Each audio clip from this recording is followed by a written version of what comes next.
Hello, everybody. I hope you're well tonight. I am feeling pretty good myself. I won't complain about things. I could complain about all kinds of things, of course, having to do with the political system. But rather than complain, I'd like to do my complaining through the live stream, if you don't mind. Hi, Dolores. Well, please share. Thus far, the sharing has been a little light on this one, and I need all the help I can get, so I'll certainly appreciate that. Hi, Dolores. Hello, Kay. Hi, Steve. Nice to see you. And Avril, great to see you. Great to be here. How are you guys doing? Found this great article by Ralph Nader today, if anyone is interested. Expected countervailing forces to Trumpism are failing.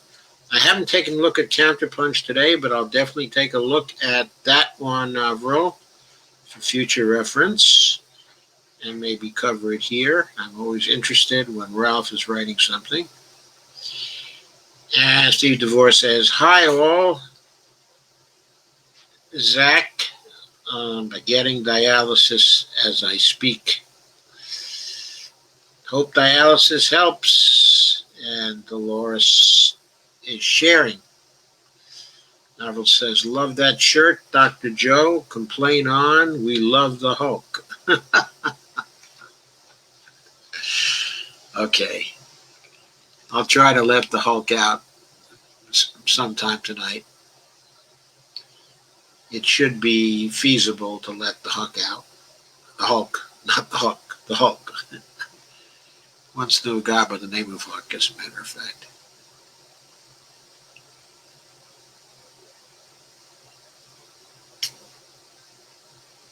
So,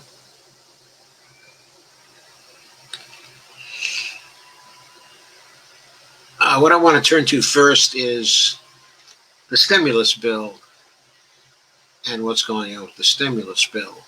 The chorus of voices condemning Nancy Pelosi for playing politics is growing louder and louder and louder.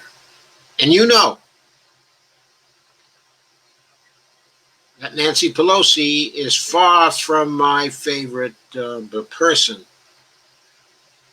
I happily call her Pegosi all the time, and I fervently hope that she gets kicked out of the speakership, and that's guaranteed by her getting beaten by Shahed Buttar in the coming election on the 3rd of November, though I understand from Shahed himself that he's really getting battered by the blackout of coverage that he's getting in San Francisco by almost everybody, including the alternative media.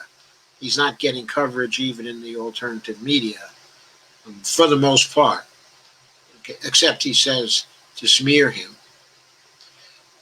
He was on the Nomiki Khan show today talking about that. Anyway, I'm completely in Shahed's corner.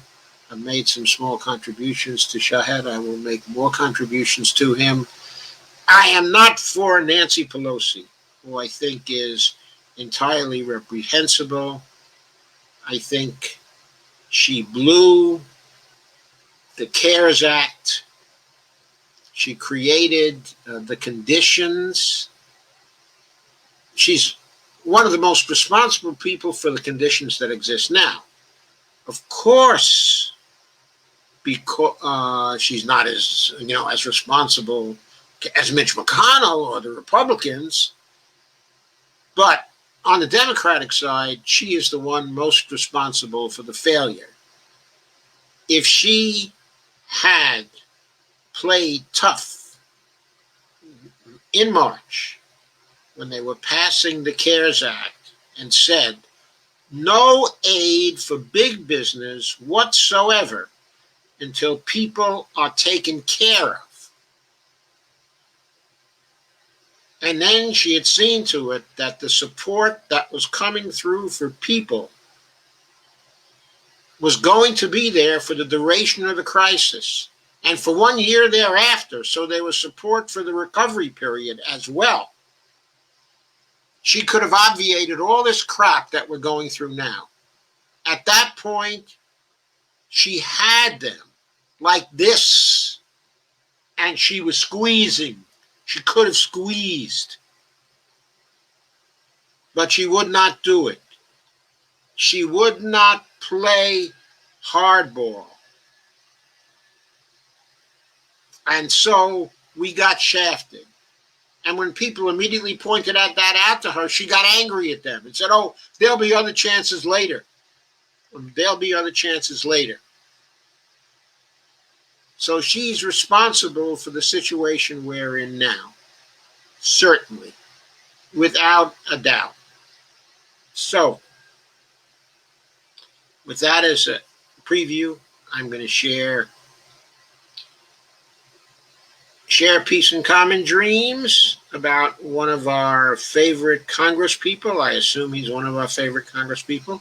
It's one of my favorite Congress people, Ro Khanna, who says, quote,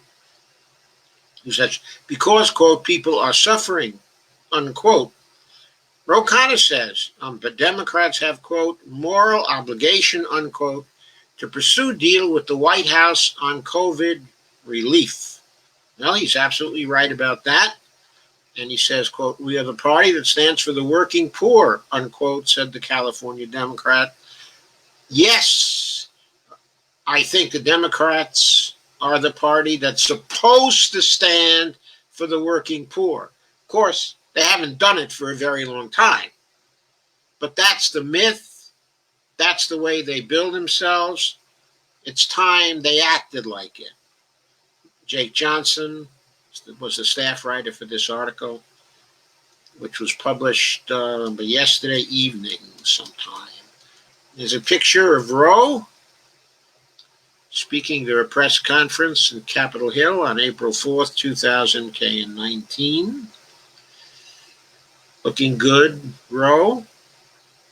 Then, still alone among progressive members of Congress, in publicly urging House Speaker Nancy Pelosi to run with the Trump White House's $1.8 trillion coronavirus relief offer.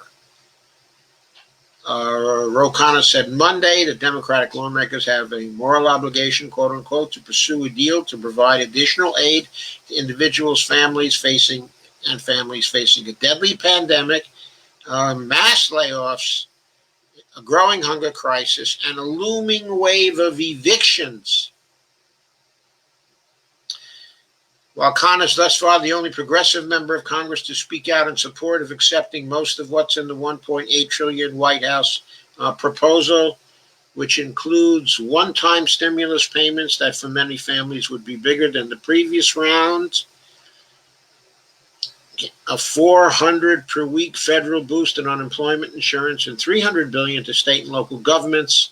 The California Democrat said to Roll Call on Monday that a number of his fellow Democrats have expressed a similar position in private, but of course they're too chicken to come out against what Nancy Pelosi said.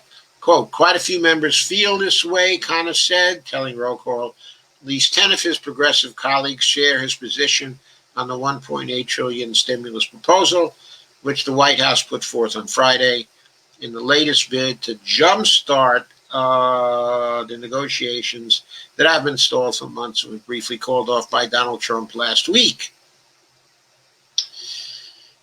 Quote, now I don't know how many of them will be vocal, but members are hearing in their districts that people are suffering, unquote, said Khanna, the first vice chair of the Congressional Progressive Caucus. We have a moral obligation to do something. We are the party that stands for the working poor, quote unquote. Acknowledging the important disagreements between the White House and Democratic leaders on key issues at hand in the negotiations, such as funding for coronavirus testing, Khanna said he believes they can be resolved. The Democratic leaders have demanded $75 billion for testing, but thus far the White House has only been willing to offer around $45 billion in new funds. That is in the noise. That is not a deal breaker. Okay, if Pelosi came back and she said, make it 75 million for coronavirus testing, and it's a deal, I'm sure the president would jump on it. And Rose says, I think we can get to 30 billion. We should signal if the administration meets us at 75 billion. They have a national testing plan, then we have a deal. Pretty interesting. And as far as I can tell, Representative at Ro Khanna, Democratic California, is the only progressive House Democrat to call on Pelosi take a $1.8 trillion deal, including $400 a week in UI and $1,200 checks for millions of families. Nothing still from the squad, or Jayapal, or Pocan, or Katie Porter, for that matter, or dozens and dozens of other House members who you'd think would be really on board for this. But anyway, Hero goes on to say, the article goes on to say, the dire consequences of failing to pass additional aid before next month's election have been on display in recent weeks as the nation's economic crisis has continued to wreak havoc, permanently eliminating jobs and prompting warnings of prolonged recession, actually a depression, warnings of a depression, if another stimulus package is not forthcoming. According to the Main Street Alliance, more than a third of U.S. small businesses are at risk of permanent closure by the end of the year if another relief bill isn't approved. And Zach Carter got into the act and said the economic rationale for accepting the $1.8 trillion relief offer from the White House is straightforward. Well, of course, it's not about economics, Zach, it's about politics. Quote, according to the most recent weekly data, 840,000 people are losing their jobs every week. I'll bet tomorrow it's going to be higher than those 840,000. Prior to the pandemic, the previous all-time weekly high was 695,000. Yes, but the 840,000 doesn't tell the true story, because there's also the people who are getting pandemic unemployment insurance, the gig workers who are in line for that. Altogether, there was something like 1.4 million new people on unemployment based on last week's data. So we got to say that. Anyway, job growth picked up in June as states began by reopening their economies, but that growth has slowed every month. At the moment, growth is stalled out and the unemployment rate is 7.9%. Yes, that is true, but that is certainly a gross understatement of what the real unemployment rate is, because it doesn't take people, the part-time people into account who want full-time jobs, and it doesn't take people into account who have technically left the labor force, but who in reality would take full-time jobs if they were available. They can't get the jobs. They've been long-term unemployed for a very, very long time now. Okay, the dispute over the stimulus in Democratic circles has not been about the economic situation, but the politics, of addressing it. Passing a stimulus bill, critics argue, would hand Trump a much-needed win heading into the November election.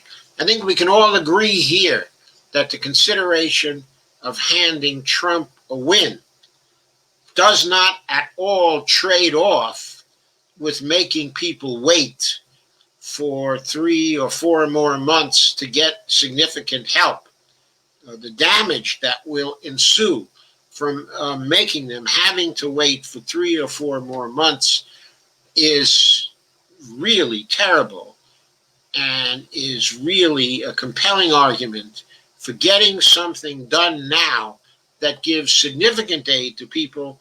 There's no question the 1.8 trillion would be significant aid to people, except especially since most of that money between the stimulus checks, and the unemployment insurance aid, most of that money, certainly the heavy majority of it, will be going to people who need it.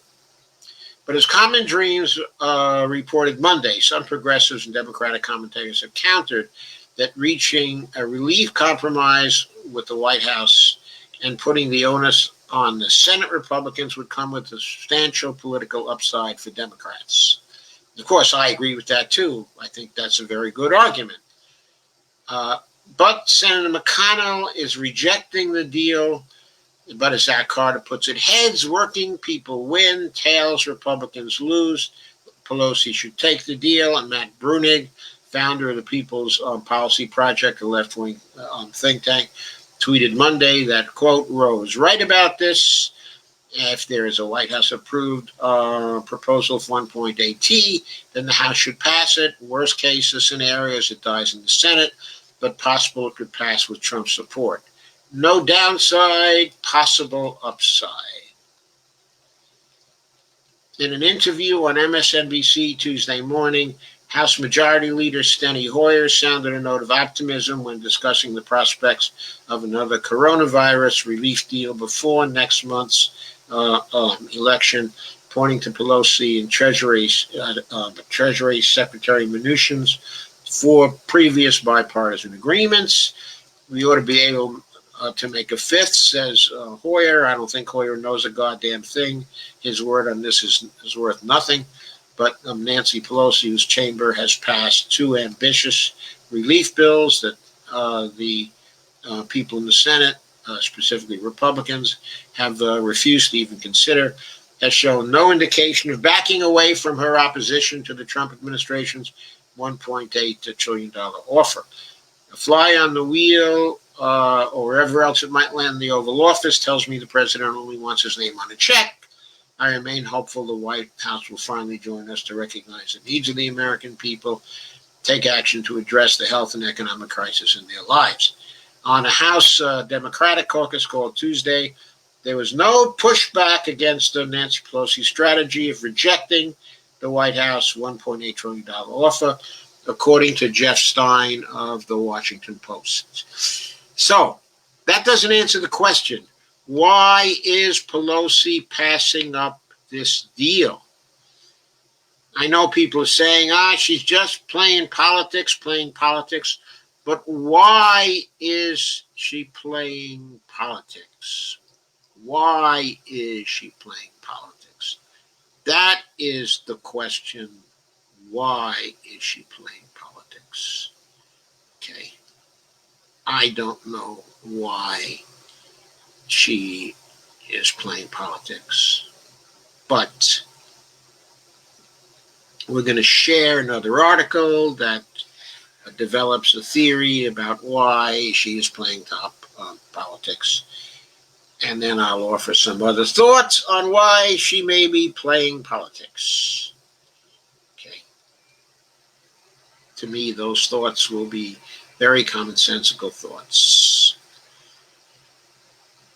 And Dave Dayen had a piece today on the iron law of institutions in his unsanitized column.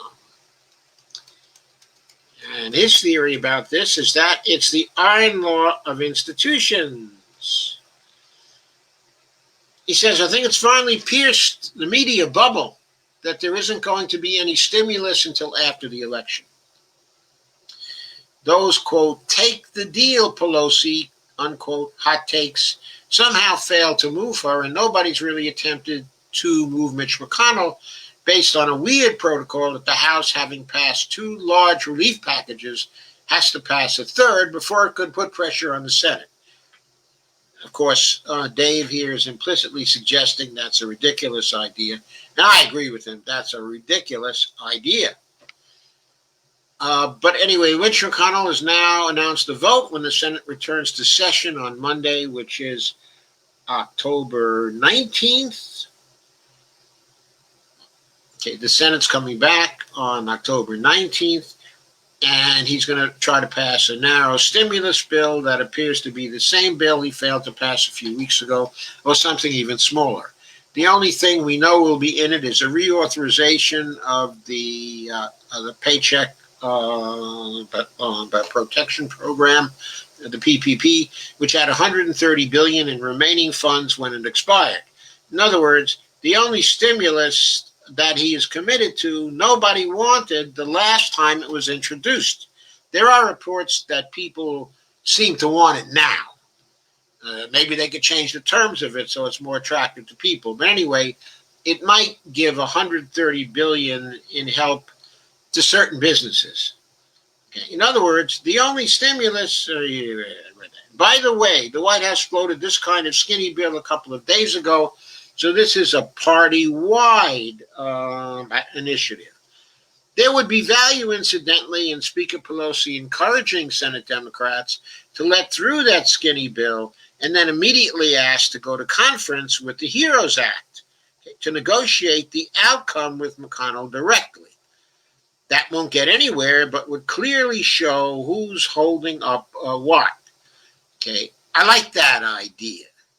Okay, let through the skinny bill.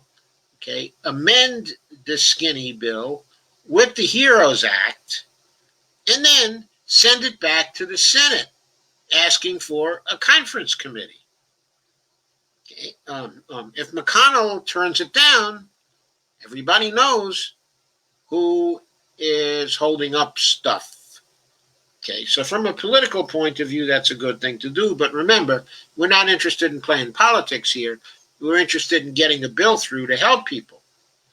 Okay, to that point, there are many. Oh, I do want to add here the simple idea, which I think is very true, that Pelosi's not the only one playing politics here.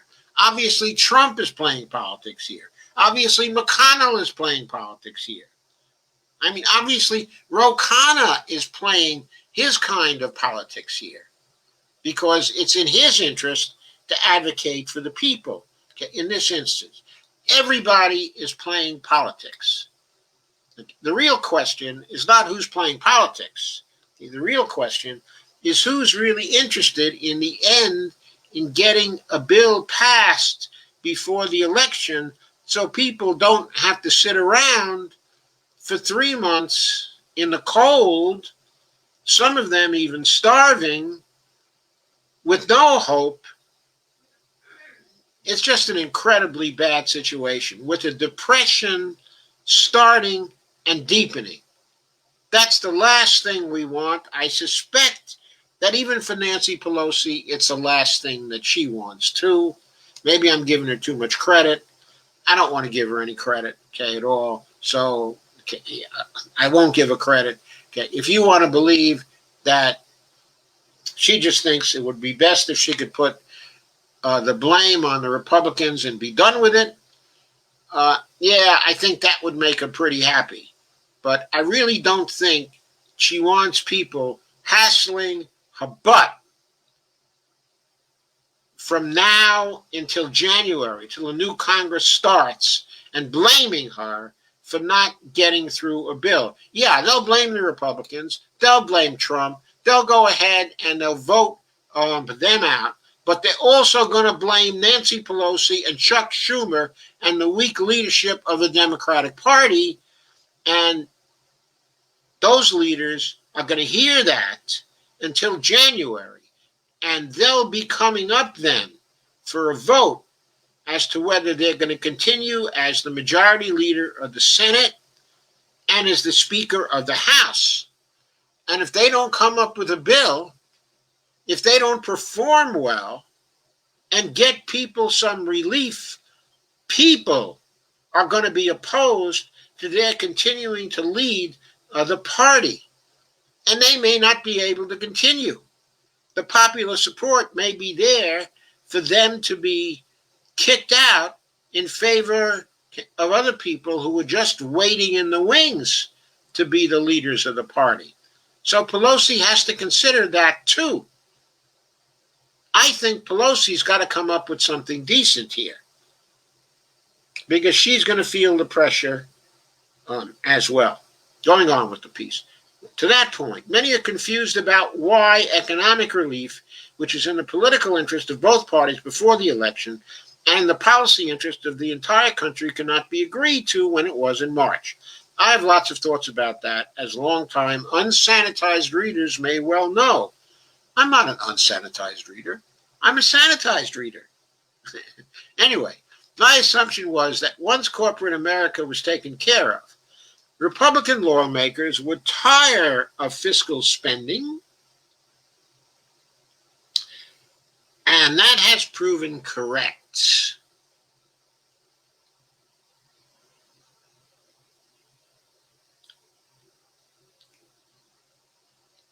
Sorry, I lost my place.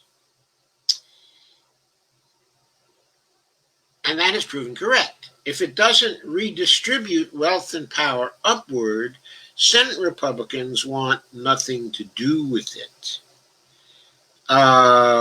Mitch McConnell is surely reflecting the desires of his caucus and denying any hope of major relief. He would lose major status within the caucus if he defied those wishes in support of a president who he believes won't be in power very long. On the other hand, well, before I get to the other hand, so Dave says, this is known as the iron law of institutions. Quote, the people who control institutions care first and foremost about their power within the institution rather than the power of the institution itself. Up to a point, I completely agree with the iron law that is the case. Of course, there are limits to that. And the limits are when the institution loses so much of the legitimacy it previously had that it can't produce anything of value for the leader. Now, we may still be a long way away from that in this case, so the iron law may hold, okay, at this point. Anyway, Dave goes on and says that Mitch wants to retain power personally and is thinking past the upcoming loss of power for the party. I've noted how he's setting up for a rerun of post-Obama Republican dominance as well. All that may be true, but he may be assuming too much.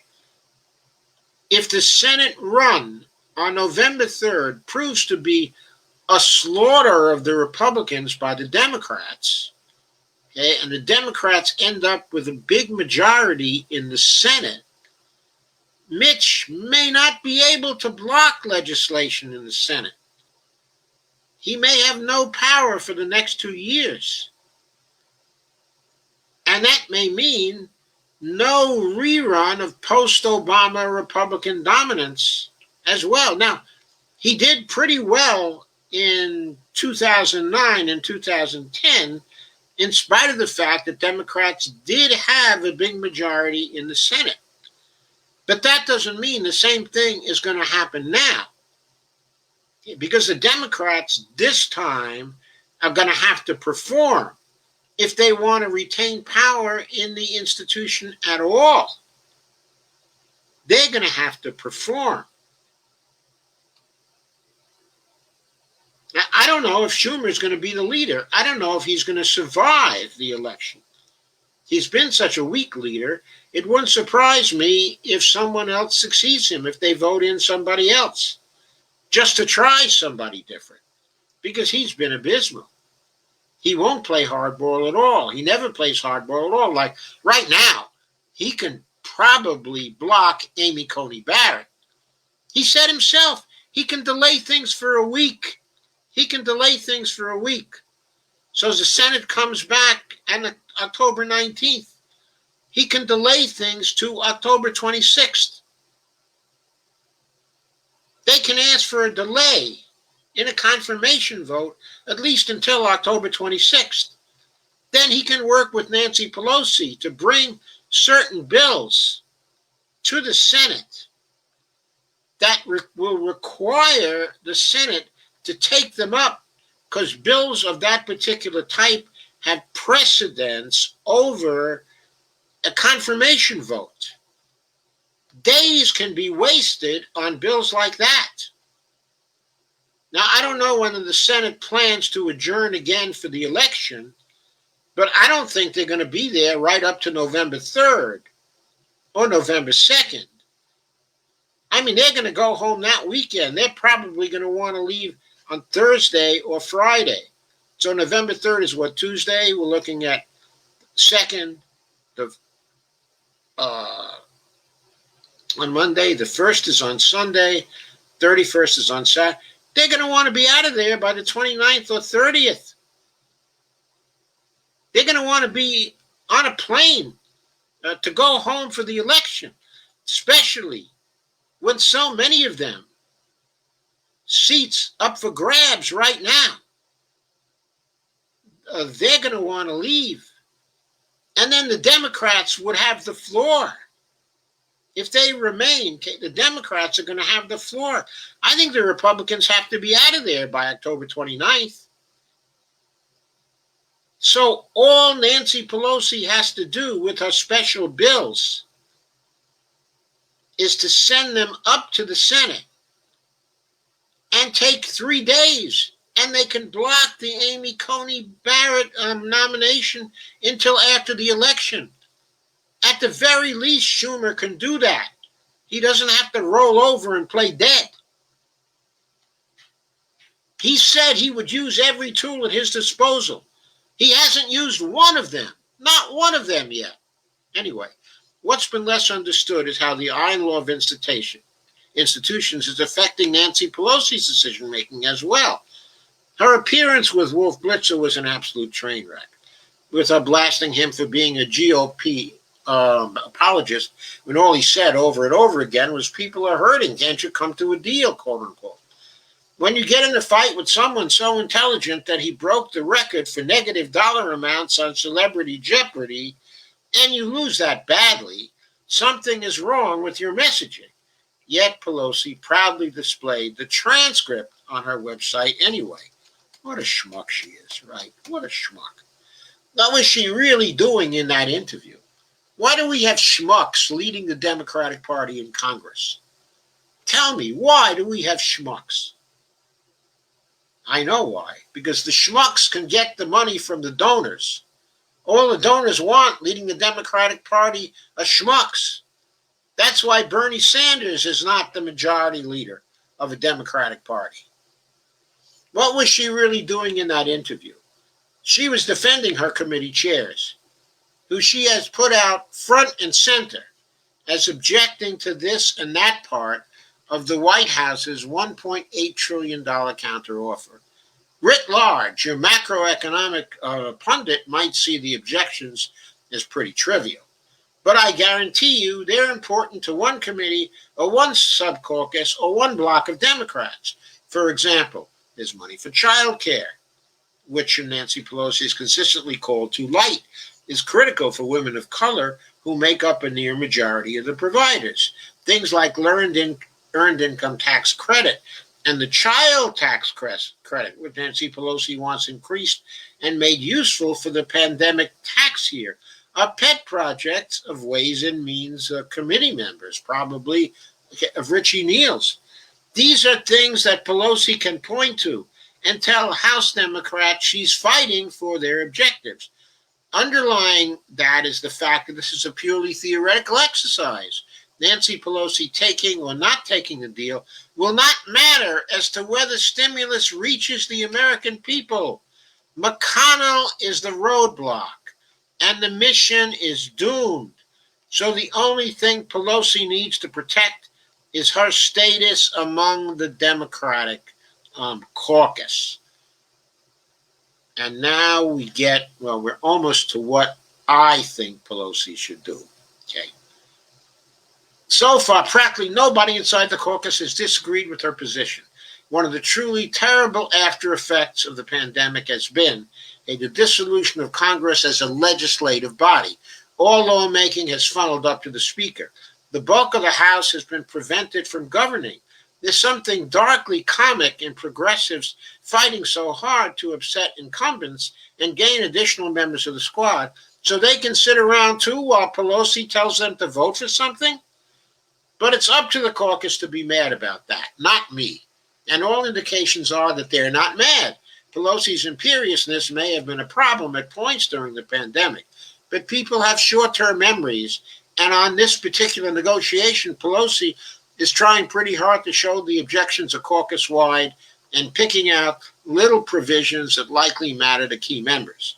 The other backdrop to all this is that Nancy Pelosi wants one last term as Speaker with the Democratic trifecta, one last chance at a burst of policymaking, which, by the way, she's going to blow anyway because she's going to go full Pelosi, basically, when we come back, because she hasn't learned any MMT because she's an old dog, too old to learn new tricks. She made a deal in 2018 that earned her the Speaker's gavel in this Congress, but only for 2 terms. And in that second term, she needs 2/3 support of the caucus to win the Speaker's race. It took a lot of hustle for Pelosi to secure majority support in 2018. So in keeping with the iron law of institutions, she's tending to her caucus as well. They aren't interested in the president's plan. You have a few problem solvers who have put out their own bill, and very few progressives, really only Ro Khanna, saying Pelosi should take what she can get. For the rest, Pelosi has been just vague enough to make it seem like she's supporting their position, and I'm sure there's a substantial number in the caucus who don't really want to give Trump a political win by reaching an agreement on stimulus. But you can bet that the members of the squad and that other progressives want to see a substantial bill given to people so they can get through the winter. There's no way Ocasio-Cortez wants to have her constituents go without this winter. There's no way that Ilhan Omar wants that. There's no way Tlaib wants that. There's no way Katie Porter wants that. Even if they lost on November 3rd, those women wouldn't want that. There's no way Mark Pocan would want that. There's no way 30 to 40 progressives or halfway progressives in the House would want that. I mean, they're better than that, people. Face it. They're better than that. Okay? No one wants people to go hungry or get evicted or be homeless. I shouldn't say no one. But there's a substantial number in the caucus who really don't feel cold about that. They feel angry about the possibility of that. On the other hand, they all probably think, along with Pelosi, that this isn't going to get to the people anyway because Mitch is just going to block it. Here's what I think Nancy Pelosi should do to get over the real humps. In the other video I did on this on Monday that I posted on Tuesday, okay, I talk about some of the pros and some of the cons, okay, of taking the deal. Now, the cons involve the politics of it, okay, and the politics of getting Mitch on board, of simply taking it right now, this minute. I don't think that's a good idea. But what I do think is a good idea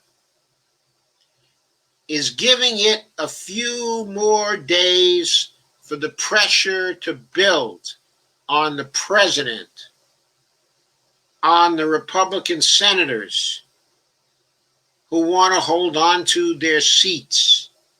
Some of them will care more about their seats than they do about confirming Amy Coney Barrett.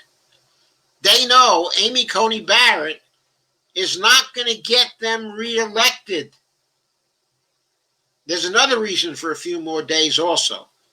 The pandemic is back full bore, full bore. Let's notice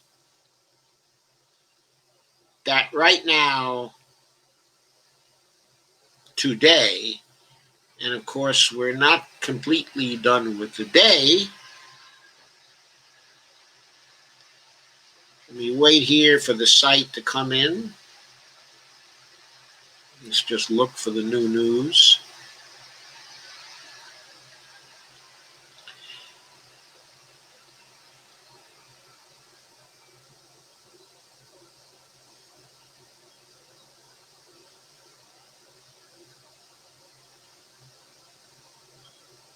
We have the U.S. now at 221,843 deaths on the Worldometer site.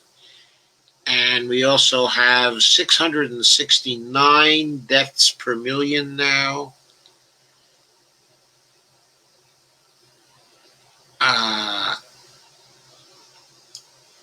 Okay, let me get, I think the site has been finalized for today. So let me get the deaths for today, which according to the site would be yesterday, 970 new fatalities, almost 1,000 again, almost up to 1,000 again.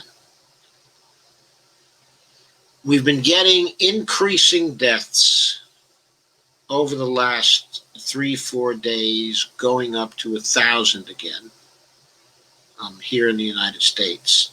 The outbreaks are at a new high in many parts of the United States.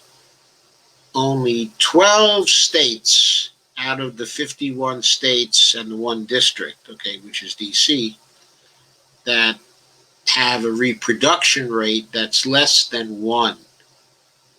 Everybody else is 1 or over. Okay, it is that bad now. It's not even half and half. It's like 20% of the states are less than 1. 80% of the states, are over 1. Over the next week, COVID is going to get still worse. It's going to be apparent to people. New unemployment statistics are coming out tomorrow. Take it from me. There's a good chance there'll be more than last week. People are going to start talking about trends in unemployment by going up again. They're going to be talking about a deepening depression. And lots of economists will be talking about the general need for stimulus now to get us through the winter without going into a depression. So I think give it another 4 or 5 days. And what's going to happen then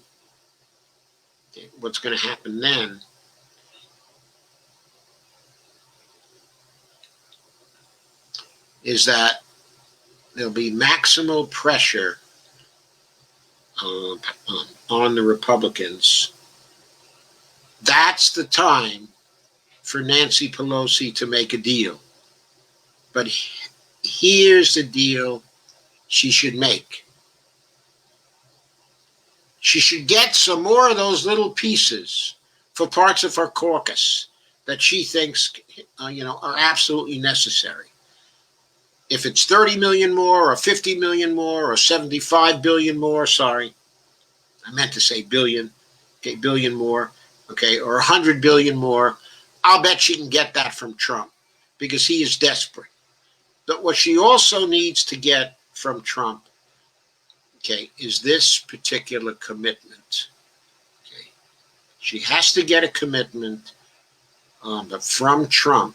She has to make her acceptance of the offer conditional. She has to make it explicit in her statement that she's taking the deal conditional on Trump being able to get the Senate Republicans aboard, enough of the Senate Republicans aboard, so that the deal will pass the Senate.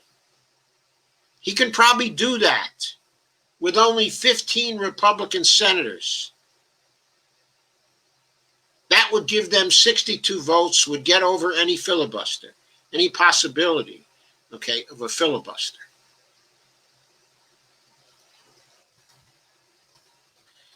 And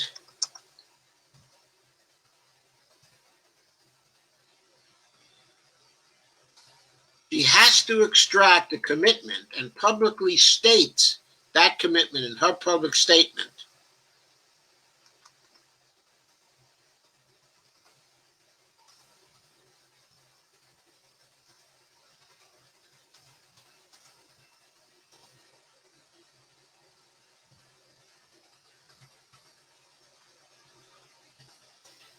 Putting the onus on Trump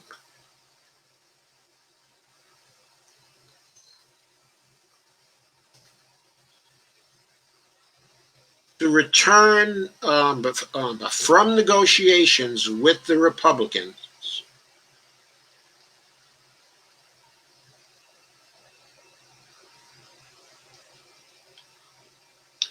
with the same deal that he has made with her.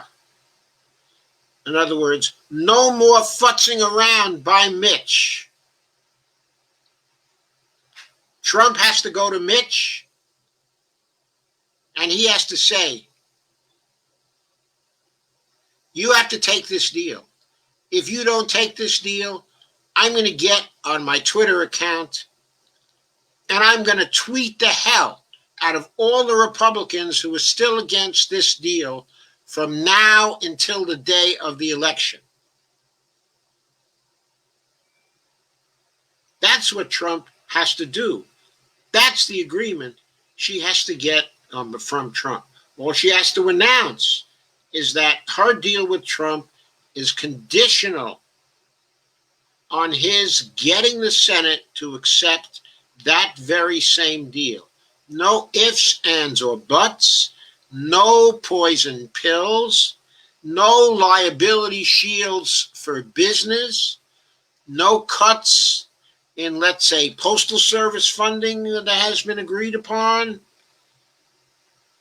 or child support funding that has been agreed upon, or any little small nitpicks to the particular bill, or no backing off the unemployment insurance.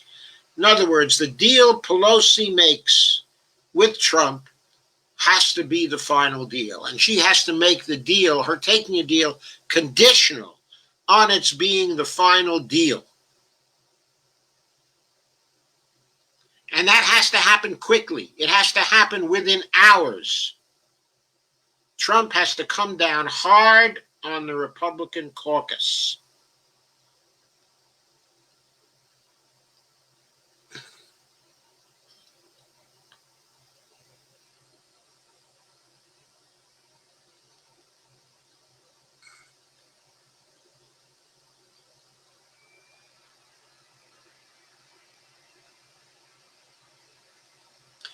And he has to use all the leverage he has to get the Senate to take that deal. That's the key. It has to be a real deal, not a fake deal. It has to be a real deal backed by the political authority of this president. Because I'll tell you what, even though this president is very unpopular now, if he starts tweeting and insulting senators on the Republican side who are running for re-election because they're putting the nomination of Amy Coney Barrett in front of relief for the American people, he can put the final nail in all those coffins. He can put a nail in Lindsey Graham's coffin. He can put a nail in Susan Collins' coffin.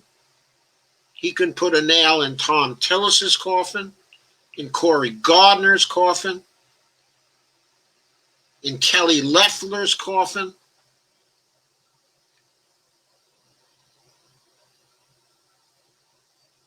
He can put a nail in Cindy Hyde-Smith's coffin in Mississippi. I think that's her name, Cindy Hyde-Smith, isn't it? He can put a nail even in her coffin. He can put a nail in Dan Sullivan's coffin up in Alaska. He can put a nail in Steve Daines' coffin. I mean, you get the picture. If he withdraws his support from those people with tweets insulting them, they're gone. Trump has the power to make them not just come to the table, but take the deal. He can bump the heads to get them to take this deal. So Pelosi needs to wait a few days for the pressure to build up. Then she needs to go to Mnuchin and to Trump, and she's got to lay out her conditions. Now, she shouldn't be adding too much money to this. The 1.8 trillion would be enough for them to get through 2 or 3 months. For people to get through the 2 or 3 months. She only needs to get enough billions here, billions there, billions there to satisfy different parts of her caucus. So they will go along without a problem, so that her institutional interests are served. I don't think that's going to require getting up to the 2.2 trillion she came in with. I don't think so. If it does involve that, that's on her. That's due to her incompetence.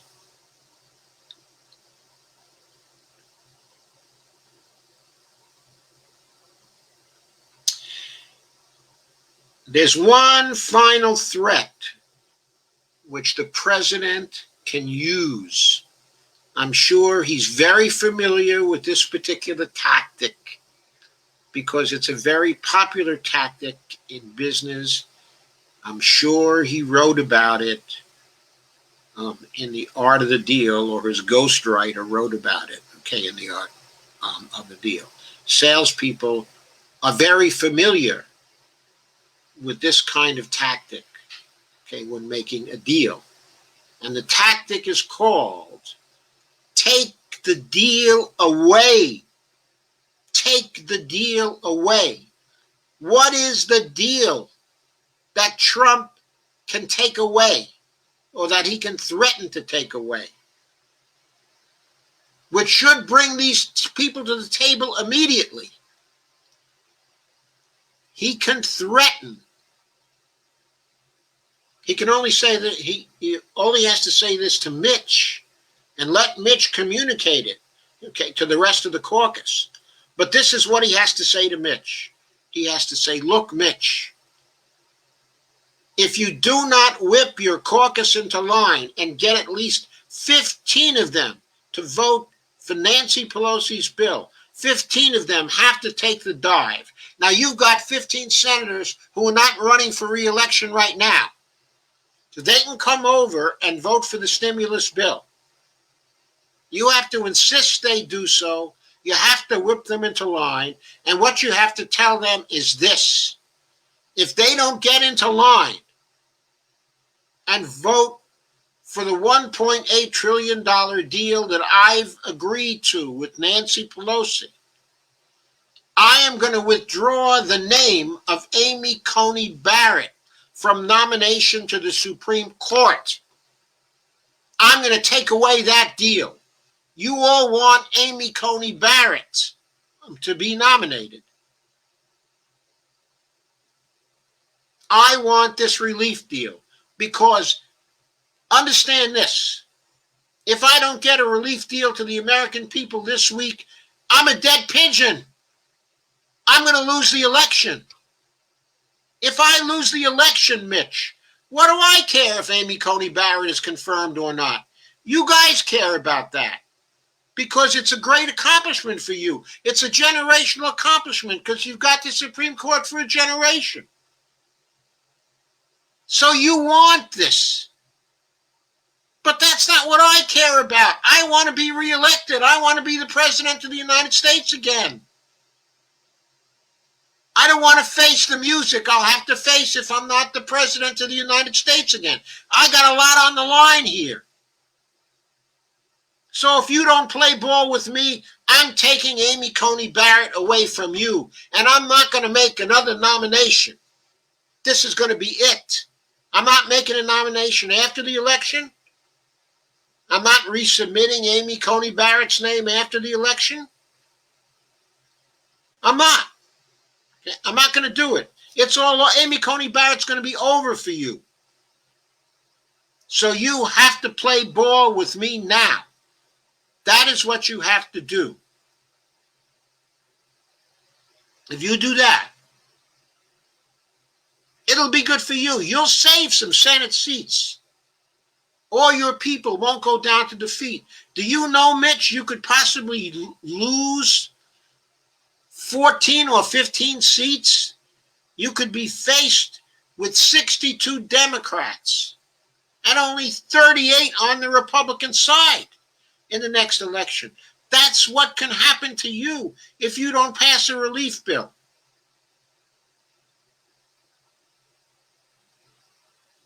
On the other hand, if you do pass a relief bill, then things don't have to be that way. Now, this is what's going to happen. It's going to take a week to get the language of this legislation squared away. That's going to take us up to October 26th. Okay, the relief bill is going to hit the Senate floor. Going to hit the Senate floor on October 26th. I want that relief bill passed as it stands. I don't want to have to take any more time for a conference committee.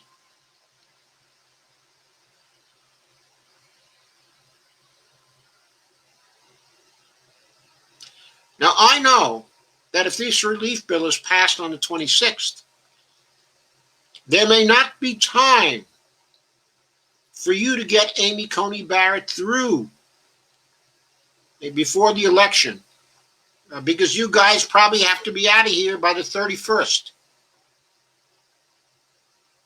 I understand that very well. But we can come back after the election. And I promise you that if I'm still the president, no, I know I'm going to be the president then. I promise you that if I come back, I will resubmit the name of Amy Coney Barrett or somebody else you like just as well. I will nominate either she or someone you like just as well for the Supreme Court. And then after the election, you can try to get her through. I'll support you as much as I can in that. Win or lose, I'll support you as much as I can. But you may have to give up confirming her before the election. That's going to depend on what the Democrats do. I know there are maneuvers they can pull which might stop you from confirming her before October 31st. If that's what happens, that's what happens. But that's the way it has to go, or I'm withdrawing the nomination. And that's the final thing he can say. He can say to Mitch, look, I'm going to tweet the hell out of this. I'm going to personally tweet those senators who are failing to support this on the Republican side, because I need this bill. I need this bill more than I need Amy Coney Barrett appointed to the Supreme Court. I'm not going to win this election because I got Amy Coney Barrett appointed to the Supreme Court. People are not going to vote on that basis. They're facing eviction. They're facing starvation. They're facing more and more months of unemployment. They're facing a depression. They're not going to give a shit about Amy Coney Barrett. So, the relief bill has to have priority. We take care of that first, then we do the best we can on Amy Coney Barrett. Mitch is going to reply and say, well, what if we lose in Georgia to Warnock? And what if we lose in Arizona to Mark Kelly? They're going to take seats immediately. Then I'll only have a margin of 51 to 49. And Susan Collins has said she's not going to vote to confirm Amy Coney Barrett. And Lisa Murkowski has said she's not going to vote to confirm Amy Coney Barrett. So then it's going to be tied.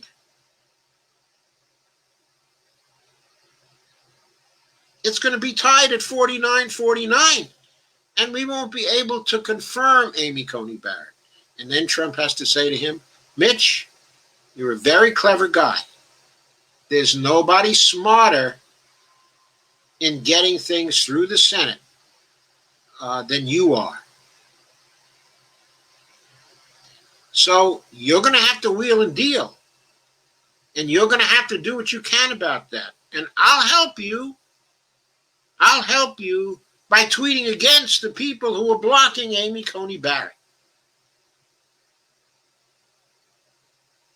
I'll push as hard as I can for her during this time. But if it comes down to that, you're going to have to get that final vote. That will be the best that I can do. And you're going to have to take a shot at it. And you might not gain that shot. You might lose that shot.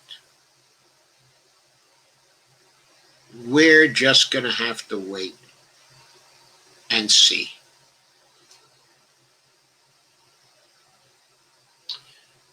So I had two more things that I wanted to cover tonight. I see that there's not going to be time to cover them. So what I'm going to do is this.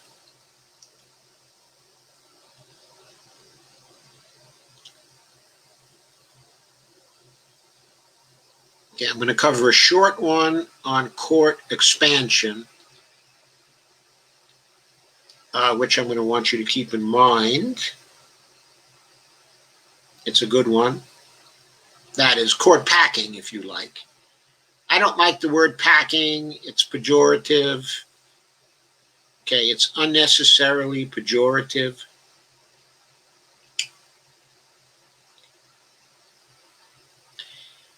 I picked this up in reader-supported news. It's from the Daily Poster, which is the new blog of David Sirota. He now has some collaborators. He seems to be trying to start his own media outlet. It's by David Sirota and two collaborators, Andrew Perez and Julia Rock, from the Daily Poster on October 13th. As the GOP races to install Amy Barrett to the Supreme Court before the election, Joe Biden and most competitive Democratic Senate candidates, other than one, are running away from queries about whether they would support expanding the court. Republicans haven't suffered from such equivocation. Instead, they have for years tried to pack the courts, both through contraction and expansion. In Washington, they have pushed to shrink the courts, and they have blocked Democratic presidents from filling judicial appointments, moves designed to increase the power of GOP-appointed judges already on the bench. In states, Republicans have pushed to expand the courts to increase their number of appointees. At the Supreme Court level, Republicans stole a majority when they denied a hearing to President Obama's Supreme Court choice for 293 days before Trump took office and placed Neil Gorsuch on the courts. They minted a more conservative majority with Brett Kavanaugh, Amy Coney Barrett, and a 6-3 balance on the court, arriving via grim bit of luck, the grim bit of luck being the death of RGB, just a few months short of the end of Trump's term, would just be the icing on a decades-long ultra-conservative majority that threatens Americans' reproductive rights, voting rights, labor rights, healthcare rights, and civil rights. Yes, folks, it's that serious. If Democrats have any interest in protecting Americans' fundamental rights, they only have a few options. They can try using parliamentary tactics to successfully block the nomination, of Barrett, which Senate Democrats have been reluctant to do. And they can add more court seats later. This is reality, and is precisely why Democrats are getting so many media questions about adding court seats. The easiest way to talk about whether to expand the court is to cast it as an issue of values and policies that people actually care about. If, as they insist, Democrats are firmly committed to protecting the reproductive rights of women, voting, labor, healthcare, and civil rights, it shouldn't be difficult for any Senate candidate to say they will consider all options available to protect them, including expanding the court. Is that difficult? That doesn't sound difficult to me. Does it sound difficult to you? It sounds very reasonable. In that sense, Democratic support for expanding the court is synonymous with supporting popular, essential liberties, like a woman's right to choose, workers' right to form unions, and Americans' right not to be thrown off their health insurance because they have a pre-existing health condition.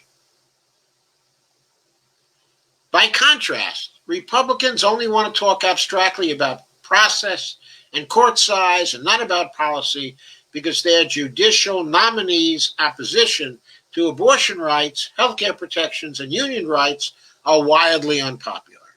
Adding court seats to the Supreme Court is just one more area where Democratic politicians are lagging to the right of their voters. A poll by Marquette University, taken shortly before Supreme Court Justice RBG's death, found that 61% of Democratic voters support increasing the size of the court. Support for Democrats' 2010 healthcare law, the Affordable Care Act, which the Supreme Court could strike down next year, is at a record high. And the next section says, creating more questions by refusing to answer questions. As Democrats try to avoid answering questions about the court, they ended up stumbling into more media questions about packing the court, the thing they're actively trying not to talk about while sounding evasive. Now, that is absolutely right, isn't it? They're absolutely evasive on the question, and stupidly evasive. Joe Biden says, quote, they'll know my opinion on court packing when the election is over. How arrogant. He's telling voters, they'll know my opinion on court packing when the election is over. He added, now, quote, now look, I know it's a great question and I don't blame you for asking it, but the moment I answer that question, the headline in every one of your papers will be about that, unquote. So what? So what?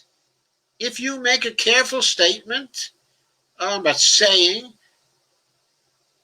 that you'll look at everything with respect to the court and see what's in the best interest of the United States to do, since a 6-3 majority of the court at that time will certainly be lagging way to the right, of the American people and what they want. We're just going to have to consider every option for fixing the court situation.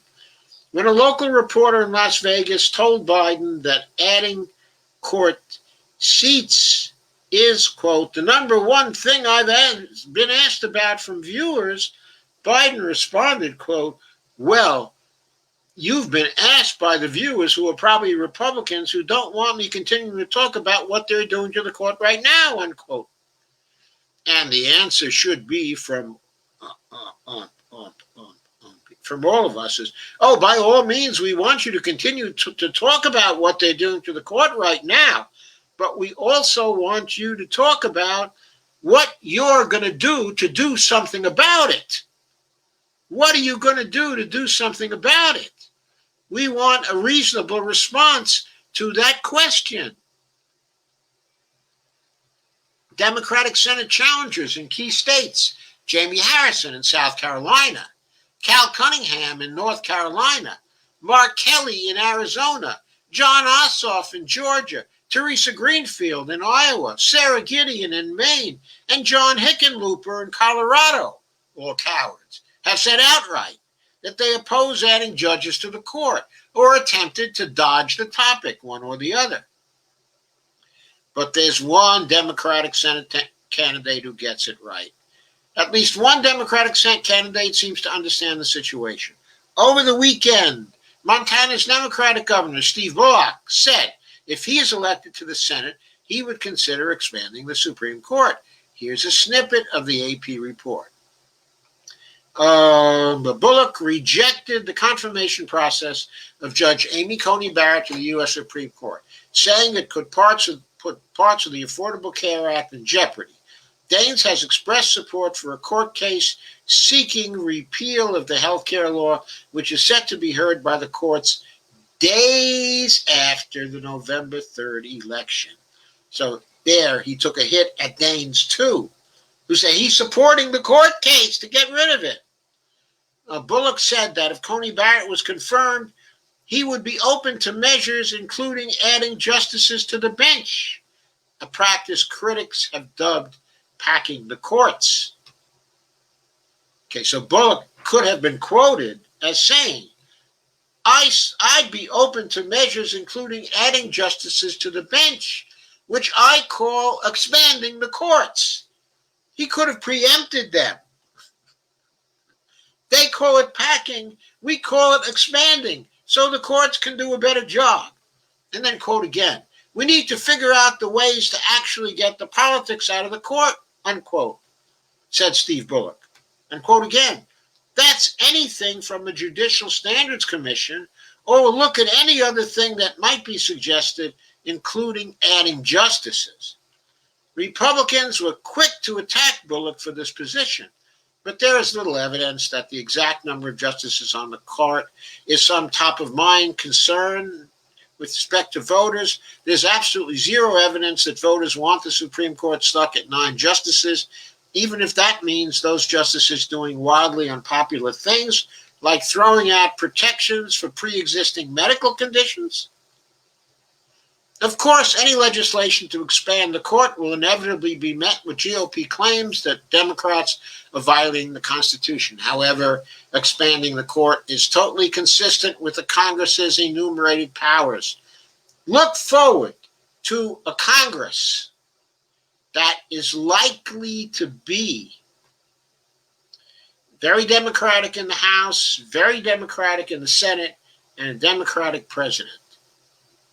And then the president suggests, or the Senate suggests,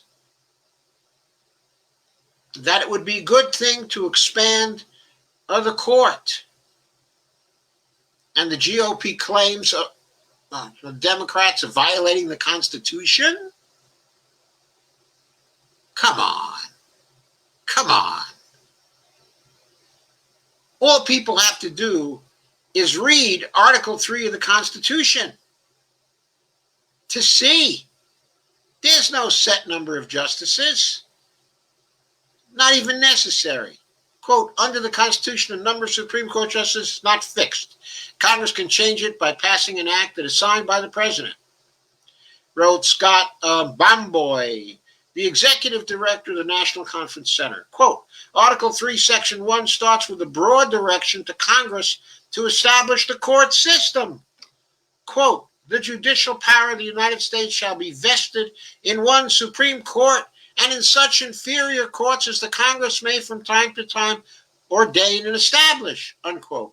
Over 2 centuries, the court size has been adjusted. It's been as small as 10. It's been as large as 12. I'm sorry. It's been as small as 9, obviously. But it's been at 10 and it's been at 12 at various times. If the founders wanted the court permanently set at 9 justices, they would have put that into the Constitution. They didn't. They gave Congress the flexibility to adjust the court's size. That power allows the legislative branch to make sure that the court doesn't become a star chamber totally disconnected from the public will. In light of that, if a Democrat like Bullock can make a sober-minded case for court expansion in a deep red state like Montana, then any Democratic candidate should be able to make a similar case. I entirely agree. And Bullock is no flaming radical. I mean, remember when he was running against Bernie Sanders and the unkind remarks he made. He's not seen as a radical. He's seen as a centrist. He's the centrist governor of Montana. Refusing to make that case or running away from questions about court expansion is not just cowardly, it is politically stupid, which I might add, of course, is a terminal sin of the centrist Democrats, political stupidity. It forsakes an opportunity to turn a conceptual battle over the Supreme Court into a much more tangible, down-to-earth battle over policies that affect people in their daily lives. Republicans don't want to talk about those policies, but Democrats should. Now, tomorrow, I'm going to give you much more context for this, because I'm going to get to something I did not get to today. That is the magnificent 30 minutes of Sheldon Whitehouse during the period of questioning Amy Coney Barrett.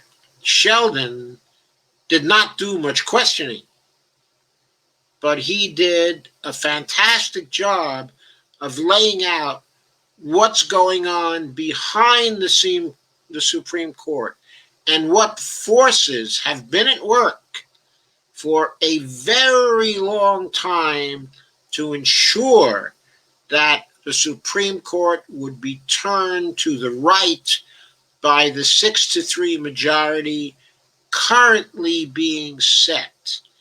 And the case that he laid out is a beautiful and wonderful justification for expanding the court.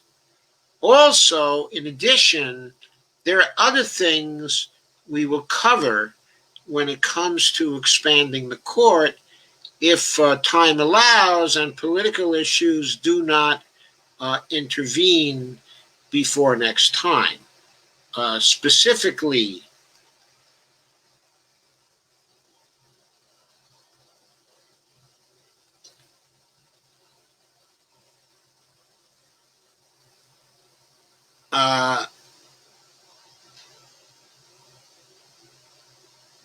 there was an article in the Prospect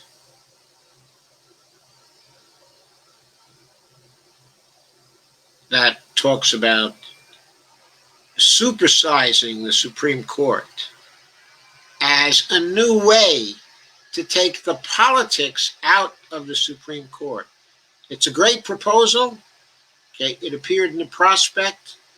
I'll be covering it at next time after I go over Sheldon Whitehouse's great performance.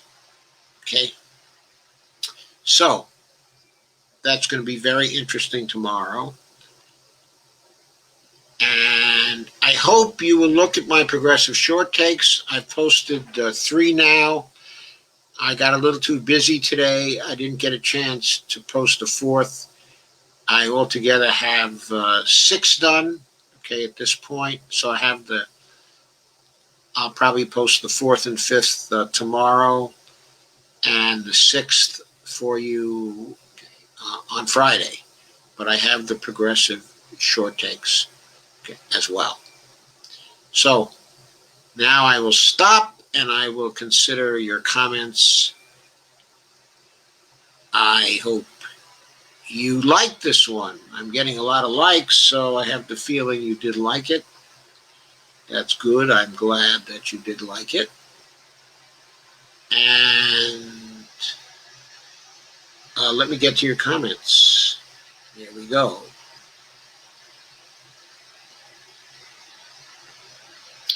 Oh, lots of early comments on good things like fish tacos. I've never eaten a fish taco myself. I mean, I imagine a salmon taco would probably taste real, real good. And here we go. Kay says at 9:07, looking like our politics is beyond repair, at least for a while. Ohio is now cheating voters again. Yeah, I think lots of states are cheating voters again. And of course, they're cheating voters of color a lot, right? Pretty much targeting voters of color, students. Maybe they'll begin to target old people too, since the indications are old people not going to vote for Trump this election. Avil said, I never knew Nader writes so well. I'm not as good as yours, of course, Dr. Joe. Well, thank you, Avil. I appreciate that. Kay says, shared. Avil says, already, huh? Already what? Already shared? Steve Wolfbrand says, shared. Got captions again, you? Yes, Avil. I still didn't get my absentee ballot, so I called them today. They changed the rules after the primary and now say we have to apply every vote. Not what the rules were last time at all. I'm not sure what you mean by we have to apply every vote. But what does that mean? Nikki King says, hi, everyone. Hi, Nikki. Steve Wolfbrand says, hi. Avro Mano says, thanks for coming. Avro says, I'm really sick over the evictions. The poor laugh out loud kids. I don't think you meant to say laugh out loud kids, okay, and elderly. Poor little kids and elderly. I got it. Deborah says, hey, I'm all late. Was frying up some snapper for tacos tonight. Oh, is snapper good on tacos? Never tried that. Watch Fiorella's show on homeless community at Echo Park Lake, my neighborhood convo couch. I bet that's a terrific show. Fiorella's terrific. Al Romano says red snapper. Steve Wolfbrand says fish tacos are the best. Steve says, I'll be okay, but a lot of people around here will be evicted soon. Oh, that's terrible. Barbara Wernick said, where the hell are progressives to push back? Well, it's going to be part of the deal. Part of this deal. I think this deal contains eviction protections also. That's why it was such a good deal. Okay, but apart from that, the stimulus checks people are going to get might just help them make their back rent. Avril says, hell, his name was on the last check too. It wasn't, damn the problem. The Kay says that's what she always does. Then Avril says Nancy is on the juice. And Steve says, GOP is setting up fake ballot drop boxes here in California. Yeah, I know, it's been a story.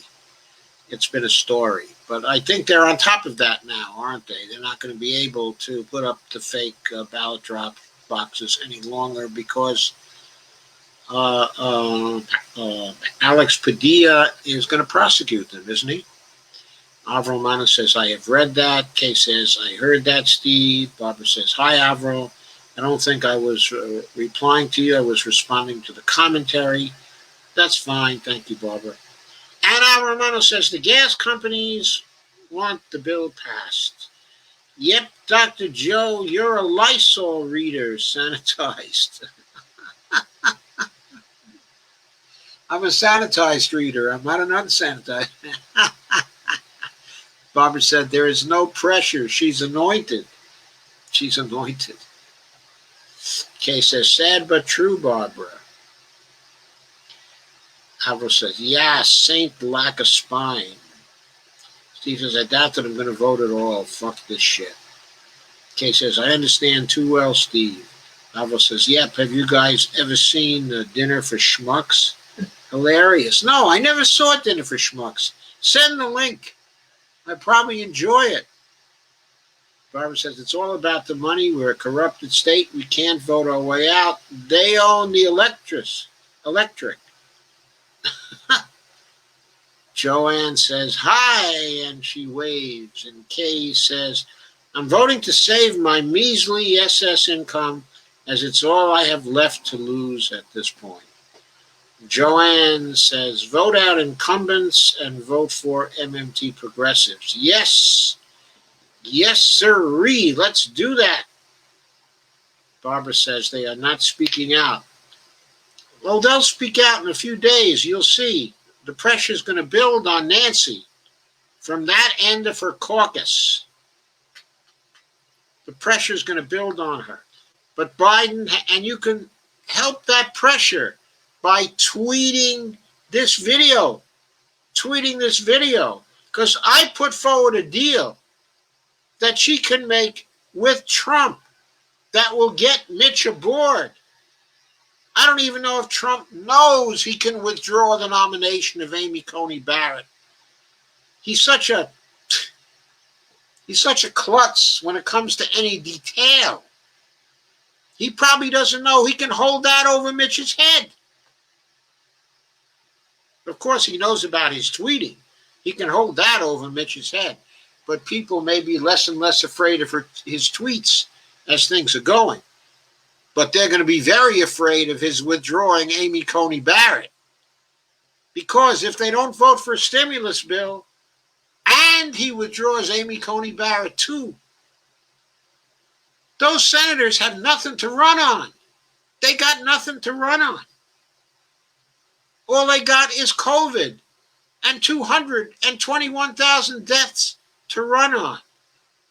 By the time they run on it, it's going to be 233,000 deaths, maybe 235,000. Steve says, Biden has supported cutting SS in the past. Either way, you lose. I don't think Biden's going to support cutting SS now. But I think they can only cut people 55 years old and younger. You should be okay. I think that's right, too. They're not going to cut people over 65. So Kay should be okay. But I don't think Biden is going to support cutting SS either. If he does, there's going to be a bloodbath in the Democratic Party. Biden's an institutionalist. He's not going to want to split up, the Democratic Party. He may have said he's the Democratic Party, but he's not the Democratic Party in Congress. He is not. He can split that party. How'd he like to see all the progressives march over to the Working Families Party? How'd he like that?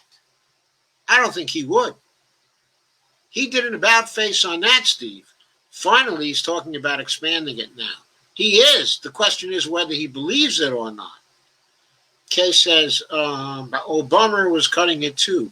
He was, but we got to stop talking about the past. The future is not always like the past. People change their behavior. If you were talking about the past in 2008, when approaching that election, we would have thought that Obama was for Medicare for all because he had made favorable comments about it in the past. The idea that he was playing footsie with Bob Rubin, that wasn't known to too many people at the time. The fact that he was going to climb the hobby horse of Healthcare for America now, we didn't know that when we were approaching the 2008 election. And we don't know everything Biden is going to do based on Biden's past behavior. We got to factor in what the political situation is going to look like. And it's going to look like a country ruined. A country ruined. People without support.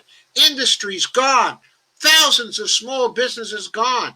The economy in a shambles. The big businesses even persisting on aid from the government. He's going to be hard-pressed to continue to give aid to big businesses to bail them out when he's not willing to bail out people. He's talking about handouts. It's not handouts. It's bailouts. If you're going to bail out the big businesses, you got to bail out people. In fact, you got to bail out people first and maybe not bail out the goddamn big businesses. Barbara Wernick said, I was so disappointed in progressives. It truly saddens me their willingness to leave the people struggling. I don't think they're willing to leave the people struggling. We got to see. It ain't over till it's over. We got to see. Barrett's beat around the bush when asked if she's for a peaceful presidential transition. She beat around the bush on anything. She wasn't answering any questions. And she cloaked herself in Ginsburg. By the way, I remember when Ginsburg did this, when she was nominated for the Supreme Court, when she said, oh, I can't talk about anything that might come up, in the future. She, of course, this was done before, but she, more than anyone else, established the precedent of Supreme Court candidates sitting there in front of the senators and refusing to answer the questions on grounds of bias and prejudice in the Supreme Court before hearing or seeing a case. In my view, this undermines the function of advice and consent, which the senators are supposed to have over nominees to the Supreme Court. They can't get the information they need to make intelligent votes. So they're not voting on the basis of intelligent votes anymore. They're not voting on the basis of issues anymore. They're voting on the basis of party line. It's all become entirely partisan. They can't vote for or a nominee based on what that nominee says, because the nominee is sitting like this and not saying anything, saying she can't talk about, because somehow this violates precedent of the RGB rule. Whatever. I'm telling you, this is a dodge, and I think it's unconstitutional in itself. I think the Senate needs to take back its power. If people won't answer their questions, the Senate should declare them in contempt and reject them, and keep rejecting them until they get a nominee that will answer the question. It's about institutional power. The senators have a right to know what those nominees think. Hope you like that version of the Hulk, Avril. Okay, says, John Larson has a bill to expand it right now, but knows it would not be passed, so he's saving it, but it has over 200 co-sponsors now in Congress. Of course it wouldn't expand right now. Never get through the Senate right now. Steve DeVore says things are going well. That's great, Steve. I'm glad to hear that. Hope they keep going well. Avril says, got sorry. Avril says, yay. Avril says, yeah, Pelosi should wait till the 20th. Actually, Monday is the 19th, isn't it? Yes, Monday is the 19th. Maybe she should wait till the 20th. I don't know. It depends. She's got to look day by day, see what the situation is, see what the moves are Trump is making. She has to see what the moves are Mitch is making. Supposedly, when Mitch comes back, on the 19th, he's going to submit a number of small ball bills, as Dave Dayen pointed out. But Dr. Joe, the Republican base isn't fazed by the COVID toll. They don't believe the numbers anyway. We're not talking about the Republican base. The Republican base who aren't fazed by COVID is not the whole 40% or so that might go for Trump. There's probably about 20% who aren't fazed, or who don't care at all, or maybe 25% at most. There are probably a lot of Republicans just as scared as the rest of the population. I don't believe all 40% of them are crazy enough to believe they don't have to worry about COVID, or that all 40% of them think that Trump isn't crazy, but that he's right when it comes to COVID. I don't believe that at all. There are a lot of people voting for Trump because they think what he's doing is in their economic interest. It's because they just hate blacks, or they just hate the Mexicans. Steve says, get well, we can go fishing. And then you can put them in tacos. Evelina says, don't. Avro says, so true. They live in an alternate universe. Avro says, Agolf is having a town hall or some crap tomorrow night to gauge how many will tune in opposition to Biden's appearance that same night. Oh, fine. Is he having a town hall on MSNBC? I heard that MSNBC caved and decided to give him a town hall because he missed the debate. That's ridiculous. That's ridiculous. MSNBC needs to shove it up their rear ends. Avril says, if Pelosi could stay sober enough, play chess like that, we'll get results, Dr. Joe. I'm older than Pelosi. If I can do it, she can do it.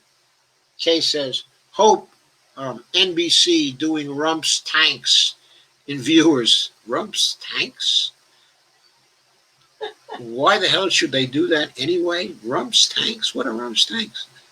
Ava says, to play, damn hard.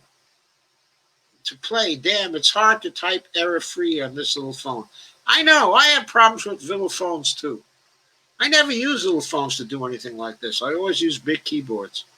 Thief says, Biden will have to answer for Hunter's emails re Burisma. Ay, ay, ay, ay, ay. In the time between now and the election, we're going to allow them to divert attention from COVID and the relief bill so that Biden can answer questions on Hunter's email re Burisma? I don't think people give a shit about that. They don't give a shit about Trump's tax returns. Why should they care about Hunter's emails re Burisma? They're not going to care about that. Come on, Steve. Avril says, so let him answer. Stephanie says, hey guys, shared massively. Welcome back, Stephanie. Thank you for sharing massively. I'm sure that greatly helped things tonight. We are very glad to see you back. And Kay says, hey, Stephanie Smith, Udi. And Stephanie says, hey, Kay. And Evelina says, brilliant strategy, Dr. Joe. Take away the deal. Sonia Guerrero says, good point. Evelina says, strategy. Avril says, 62 progressives would be fantastic, wouldn't it? It would be. And you know something? It's within the realm of possibility. It's possible. You just go over the various races that are pretty close to deadlock now. I mean, if the Republicans lose both on Comey Barrett and don't pass a relief bill, they could lose all 15 of those races. Actually, there are 16 races. One of them, though, is going against us. That's Doug Jones, okay, in Alabama, who's getting taken to the cleaners by Tommy Tuberville. Who's he? He is the former Auburn football coach. Great qualifications for a congressman, right? Avril says, I sure hope Agolf isn't listening right now. Really, why? Evelina says, I hope he is. Kay says, he never listens to anyone, Avril. Evelina says, but Pelosi should be listening too. Now, both of them should be listening. It doesn't matter if both of them, okay, are listening. That's the deal Pelosi should put to him. And then she's got a hammer to use on Mitch. She needs a hammer to break Mitch's knees with. That's it. Evelina Pont says, Avril, if the economic recovery, or at least $600 unemployment again, and more for people, not just $1,200, it's a two-edged sword. It is. Why doesn't Trump come back with a counteroffer? 2 stimulus checks for people. 2 stimulus checks for people. Only costs another $400 billion. He can come back with a $2.2 trillion offer with 2 stimulus checks. And Pelosi won't dare say no. Steve says, when you guys say rump, I get hungry. Rump roast is my favorite. You can't get it in restaurants.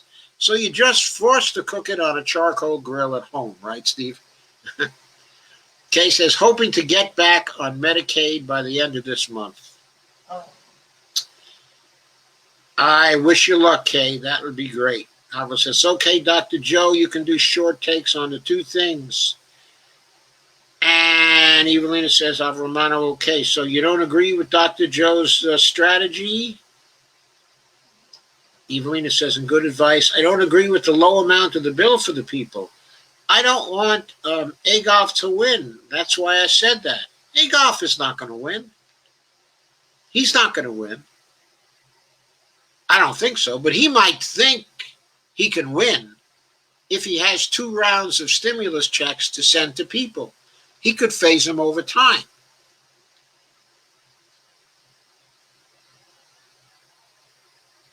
I guess there's no time to phase them over time. So he better try to get $2,400 per person to people before the election. Alvaro says, what makes you think he won't lose anyway? Alvaro says, I see nothing but Agoff supporters in Florida. Hey, Alvaro, maybe you're living in the wrong part of Florida. Kay says, that's why people with brains call it Florida.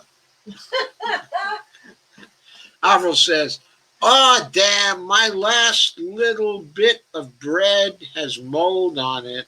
Having a snack attack. Have you got any crackers, Alvaro? Kay says, would love to have enough money to get my daughter out of there, but she's doing online biz school and has to stay until she's done. When is she finished with online biz school? And since the biz school is online anyway, why can't she go? That I don't understand. Alvaro says, I wish I didn't have Raynaud's syndrome. I'd try to move too. Evelina says, Avramana, I understand, but that is precisely why Mitchell better do what he says and pass the bill. He's got his diehards in Florida. He has more power there than McConnell there. I'm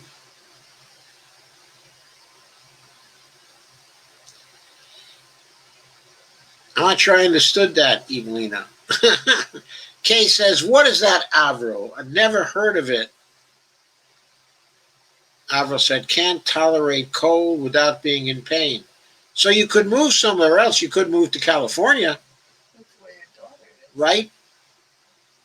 Yeah, my daughter is in California. She wasn't interested in the cold either because I won't go into that. But the point is, she's much more comfortable in very warm weather. So she loves it out in California, in Los Angeles now. She loves it. When it's in the 90s, she loves that. Avril says, Project Blitz. Kay says, laugh out loud. I get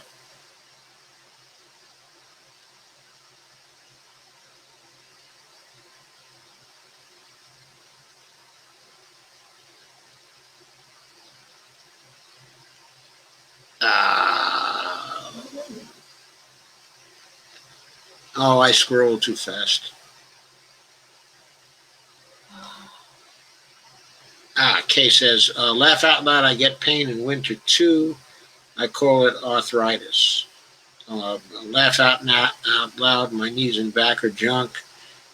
Gee, I don't know why you're laughing out loud, Kay. That's not a laughing matter. Can you get the disability, Social Security for that? I got the doctor's the paperwork. I don't know if you can, but it's certainly something to investigate because it might be a substantial supplemental payment to your Social Security. If it's another $300 or $400 a month on top of your regular Social Security, that'd be great. Apple says, no, you have to terminal together disability. I'm not sure what that is. They keep getting turned down. You have to get terminal disability. Does Medicare do that? No, I think terminal disability means that you can't go to work again. Nancy Gosling Blackmore said, "Love this. I am off with a glass of wine. Thank you." Thank you for coming, Nancy. Glad you liked it. And Rebecca said, "I came in late because I had an organization meeting for MMT. But thank you, Joe, for sharing such insight into the issues surrounding the Senate hearings. Sheldon's brilliant move in front of a national audience sharing." Yeah, Sheldon really did it. He really did great there. I'm going to feature that next time. Kay says, "Keep trying to get a lawyer. They're never easy. My Scott finally got approved, but he dies a couple of months before it kicked in. He had a death sentence of stage 4 terminal cancer. Keep trying."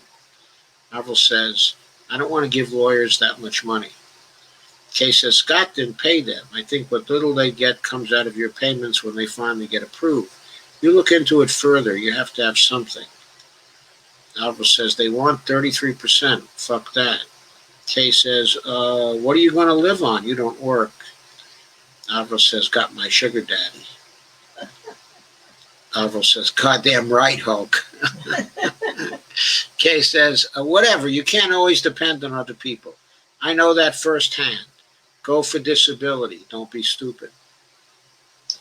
Steve said, "I told you not to talk about that here." "What, Steve?" "Oh, I can talk about anything I want to hear about." Avril said, "I already tried twice. I'm far from stupid. Oh, and I got him P-whooped. He ain't going nowhere. I got it like that."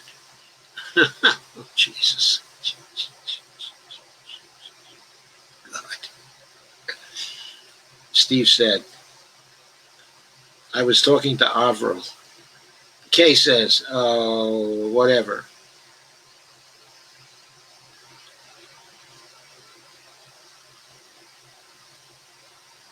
And Steve said, "Just kidding."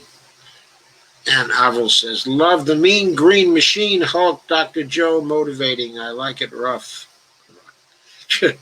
Avril said, "What? NBC is smoking crack." Barbara says, "Biden is a scumbag and everyone needs to remember that. Should remember that." Okay, let's keep on remembering that.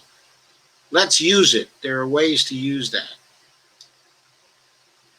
Avril says, like the Nancy Kerrigan's knees, but Pelosi got to turn into Tonya Harding. That would be so funny. Steve says, "Trump blew it. He could have won easily." Yeah, he could have. All he had to do was start giving people money.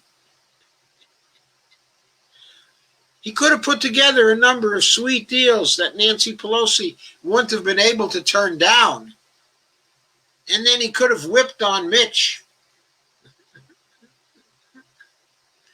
It's a local biz school in Florida.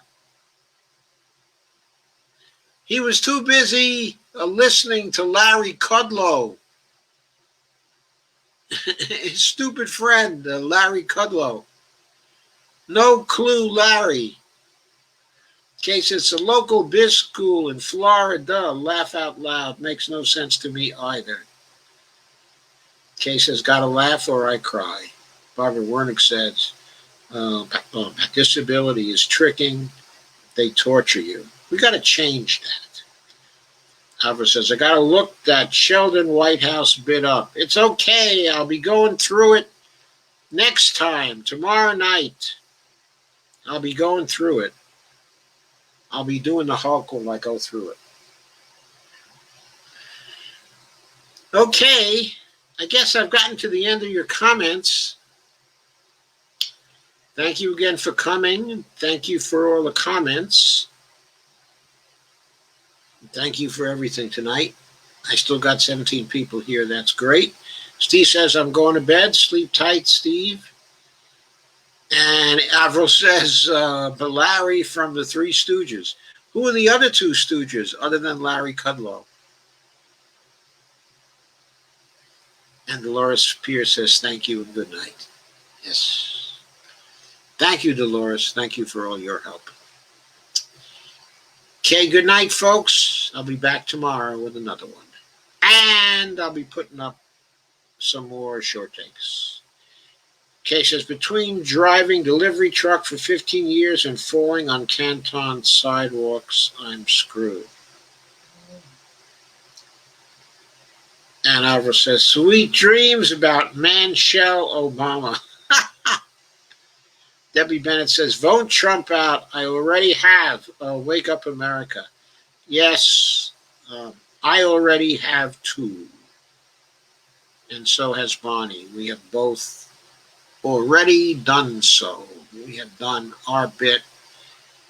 And besides that, we're doing a lot more with live streams and stuff like that. Kay says, thank you all for another great discussion. Love you all. We love you too, Kay.